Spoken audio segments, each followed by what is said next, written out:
this weekly Power City live stream, we'll be getting into the current ecosystem, the lay of the land, and what's to come. So with no further ado, let me bring up my partner in crime, Mr. Just Ask Jesse, back in the house this week. Hey, how y'all doing? Hope everyone's doing great. Good to see you. We've seen a bit of a pump in the ecosystem as of late, haven't we? I think Hex is up 15% at the moment. Yeah, I mean, pumps come and then they go, and then they come and then they go. I wouldn't say it's like a huge pump or anything, but even the small little rallies get people excited at least until they get dumped on again. Well, it's nice to see a bit of green, right? Because I think everyone in Pulse Chain and crypto, wider crypto, we're used to seeing a lot of red at the moment. So right, we've got some green back on the markets. It's nice to see that. How do you feel it's playing out? Obviously, we've got a lot of stuff coming up, elections later this year. Do you think it's going to be kind of steady until then? What do you foresee? I think the overall broader crypto markets are gonna. Well, a lot of that might be priced in already, but and I've always said that just because one person is president versus another doesn't mean everything automatically changes, right? That person doesn't make the laws. They have veto power. They can, if a law comes across their desk, they can throw it in the trash if they want to, and they can kind of pressure some people into writing bills, but then those things take years and years to write and get approved and everything. So the markets just go up and down, wildly speculative based on what they think these people might do over a long multi-year process. Just because one person gets elected doesn't mean everything shoots up like 2x or anything ridiculous, Now, Pulse Chain specifically may be a little bit different when it comes to Richard Hart's lawsuit, right? There's so much fear that, this founder is in trouble, he's going to get sued, or he's going to go to jail or something, whatever people are thinking about, right? And that there's a lot of fear in that. So if he wins that lawsuit, well, then all those people breathe a sigh of relief and they go, I guess I'll stay in Pulse Chain. Maybe I should buy a little bag back. And then the price shoots up, So until there's clarity on that, for Pulse Chain in particular, Pulse Chain is just going to, I think, just stay sideways for a little while. There's always those people who think that there's one entity like Richard who's just going to pump everyone's bags and pay us, pump a bunch of USDC or DAI into the liquidity pools for us all to take. And I think those people are a little bit delusional. It's a decentralized blockchain. He has most of the supply. Is he really going to buy more of the supply just to feed us, right? There's people who believe that. Richard's going to pump our bags, and they're waiting for that. And a lot of people hope for that. Cool. If one guy does that, cool. But we need to think beyond that.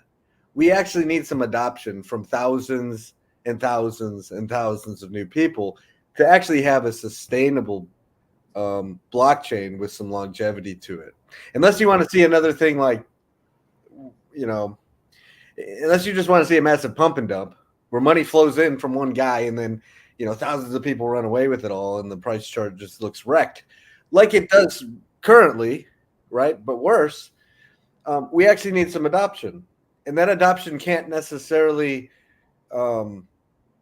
won't necessarily come, like I said, until there's some clarity on the lawsuit deal, right? Once people are more comfortable about, okay, Richard's won this lawsuit, then you can start seeing the people who are on the fence come on in. And that's it's hard to hear, but that's literally how life works when it comes to these things. You can't always just think that everything's going to be a bed of roses.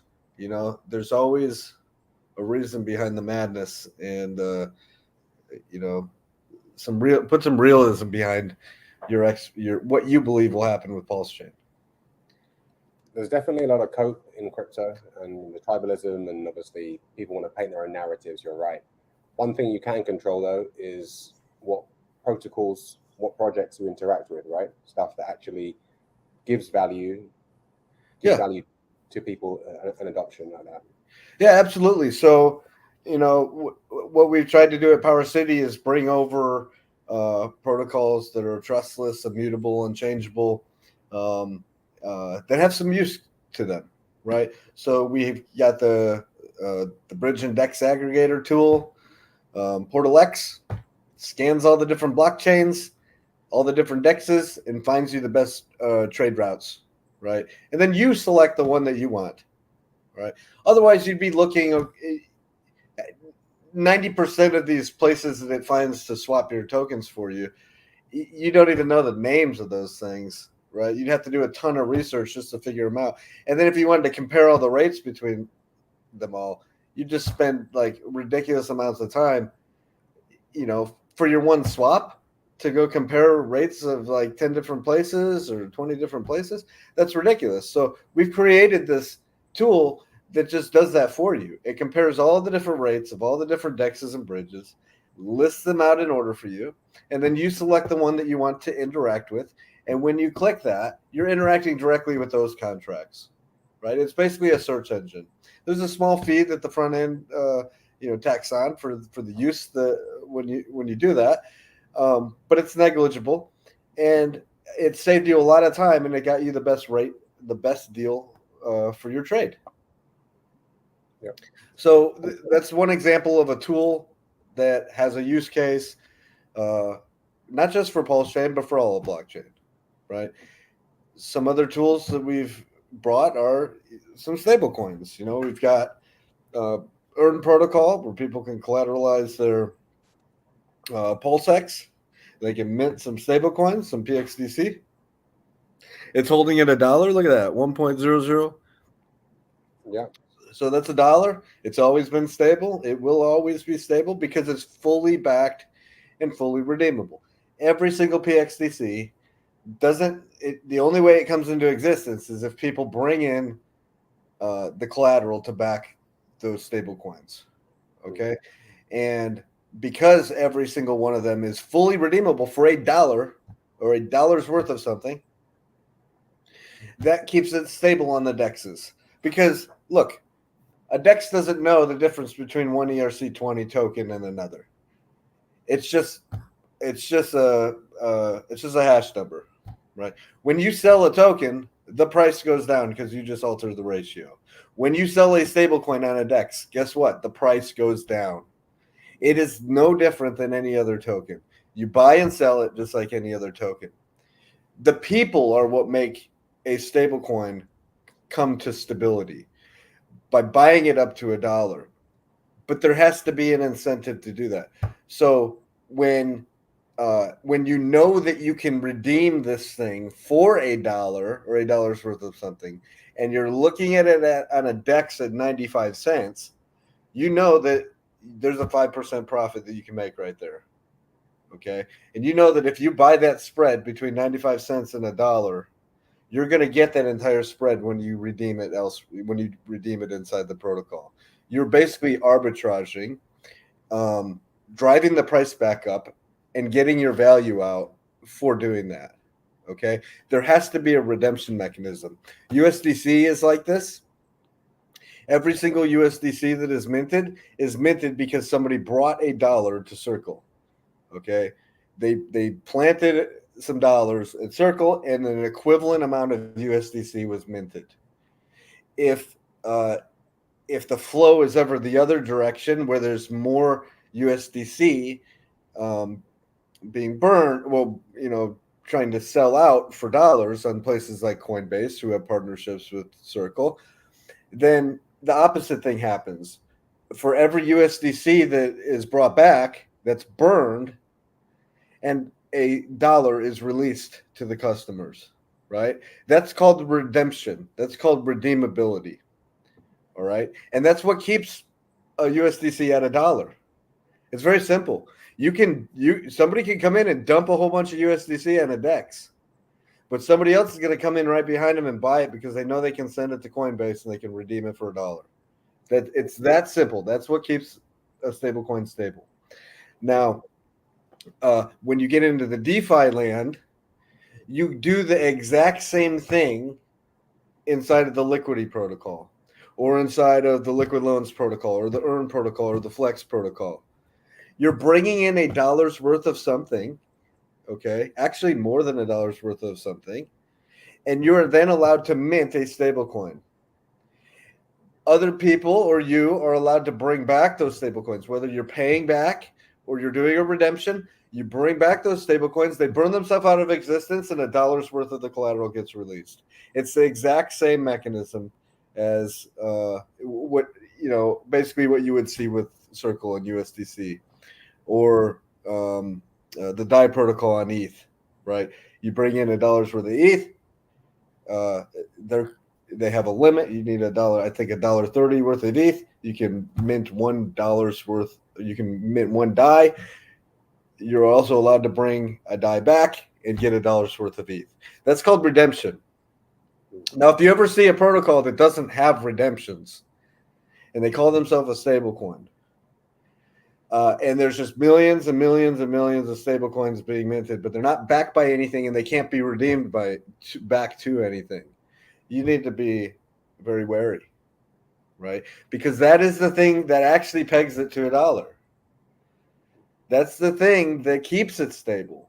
You have to have this mechanism where every single stable coin is fully backed, not partially backed, not, hey, we've got millions and millions of stable coins and $50,000 worth of collateral. As we saw in May 2022, right, with Luna. Exactly. And look, the DEXs are completely separate from all this. Remember, the DEXs are just places to pair tokens, and people can buy and sell them as they want. That is not where the collateral resides. That is not the same thing. That is, DEXs are only for trading, and even stable coins are volatile on DEXs for moments until people buy them back up to $1 and redeem. So we're not talking about the DEXs. We're talking about the protocol themselves.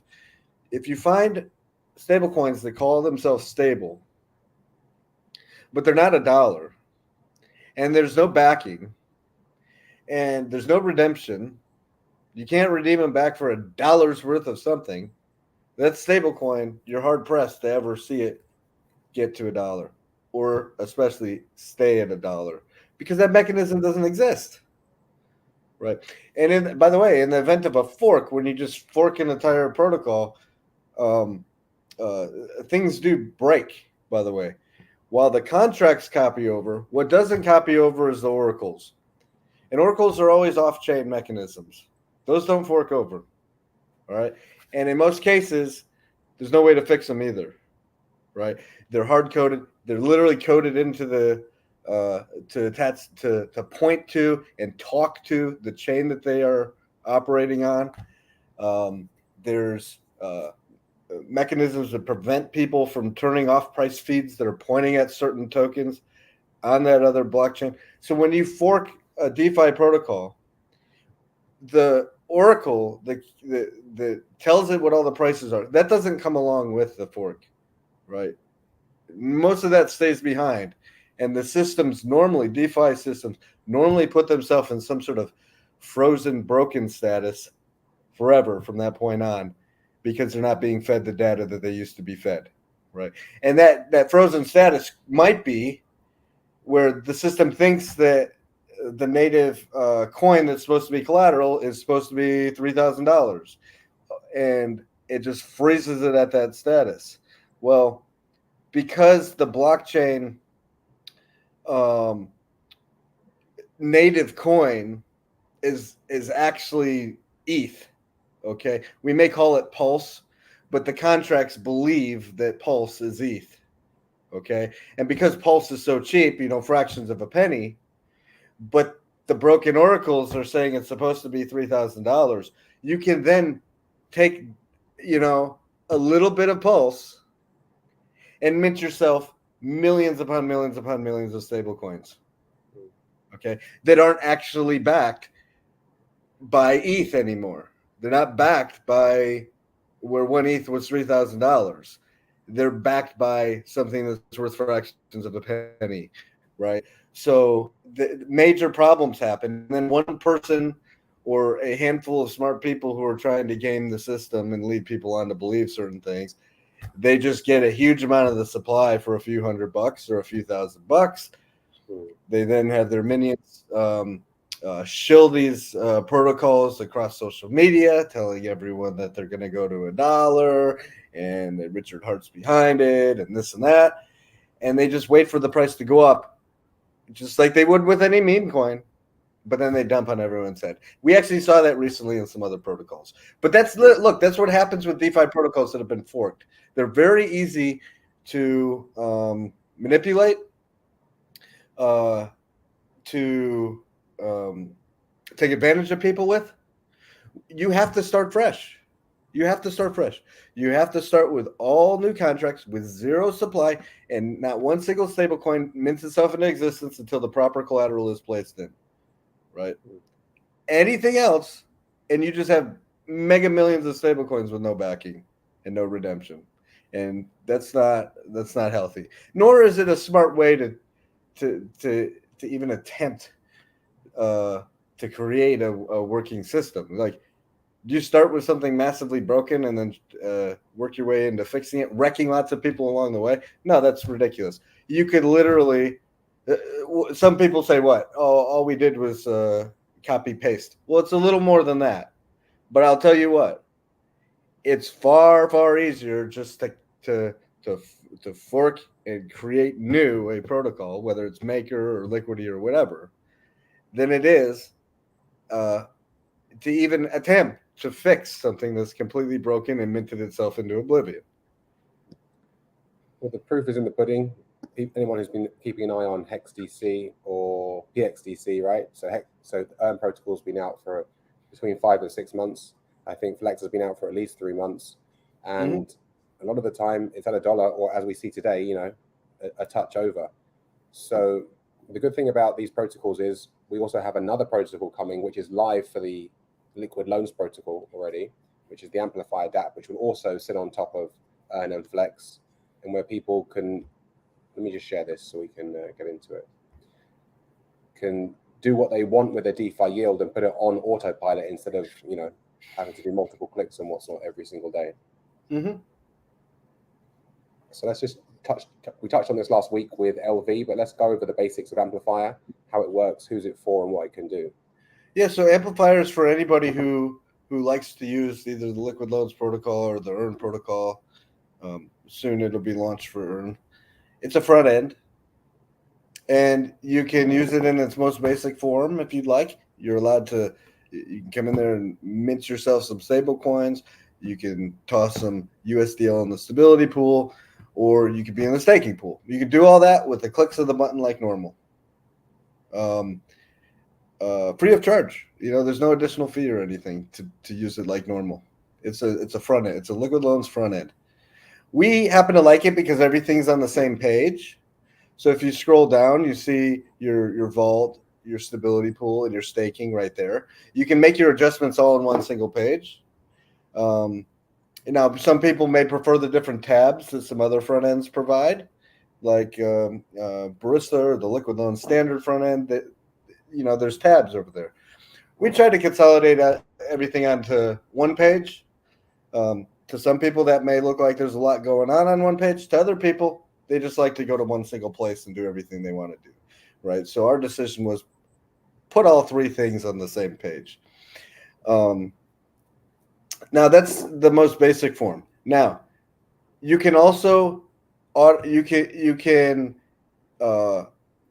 your you can create strategies in here.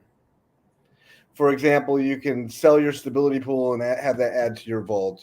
Your stability pool earnings, you can you might want to swap those back into more USDL when you're collecting some pulse or something in there. Anything you want to do, you can set up a strategy, and then you can come in here and you can hit a compound all button, and it just runs all of the functions that you wanted it to do all in one transaction.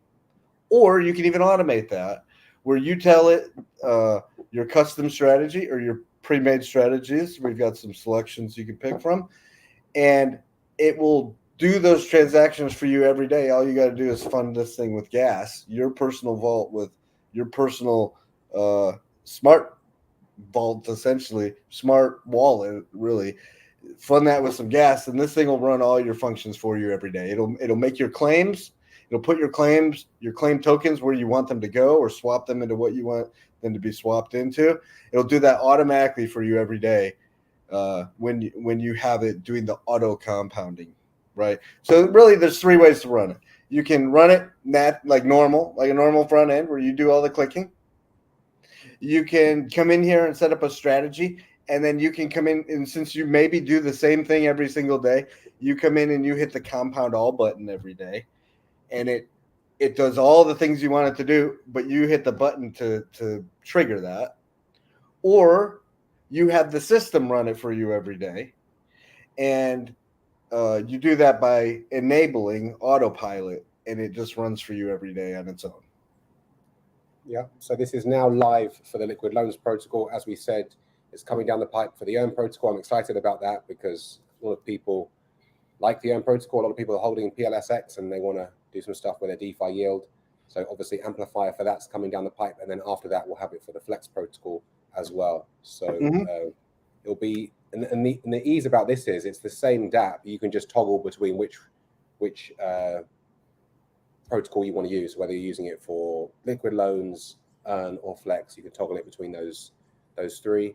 And yeah, it's going to be nice and easy for people that want to put the gas up front and then run the automation and not think about it. So I think today it's been a good one to remind you that whether it's green days, red days, this president or that president, it's about interacting with good solid protocols, right? Good solid protocols and getting the word out there. And then some things that are out of our control, like you all have the power to vote if you're in the United States, right? That's kind of in your control, but it's largely out of your control because you're just one person out of millions, right? So how that goes is a little bit out of your control. How Richard Hart's lawsuit goes, a little bit out of your control. You're either here because you believe in Pulse Chain, or you might as well just leave now, right? Those who are here, it is time to start informing people about what Pulse Chain is all about. If you think that we're at the bottom, now's a good time to get people into the bottom. If they want to see some wealth added in the future, you don't get them in at the top. That's when a lot of people get into things. A lot of people chase those green candles when something's already gone up 10, 20, 50x. That's when they're like, oh, I want to buy that. I've seen that, with human interactions with people in my hometown. People are like, oh, should I, they hear, I do stuff with crypto and they're like, oh, I'm thinking about buying this one token. What do you think? And I'm like, what are you talking about? That thing already did a 50x. Like, look at this massive green candle. Is that really the thing you want to get into? After, you're buying after everybody else, right? So with Pulse Chain in such a dip, if you believe everything's going to be, a bed of roses in the future, Richard's going to win his lawsuit, for example, people will become attracted to Pulse Chain. Well, now is the time to get people in. Start changing the course of how the chart's looking right now. If now's the bottom, if it is, I'm not saying it is, but if it is, isn't this when everyone should be getting in? Or I could keep that to myself and everyone else can keep it to yourself and you can be greedy and maybe you're the only one that gets it. I don't know. That's the beauty of a free market. You do what you want to do. The voice of reason. You're breaking up a little bit, Jesse, but thanks a lot for coming on and we will see you next week as usual. All right. See y'all. Thanks for watching, guys. And to check out any of our dApps, you can find the links in the description box below. Thanks for watching, and I will see you on the next one.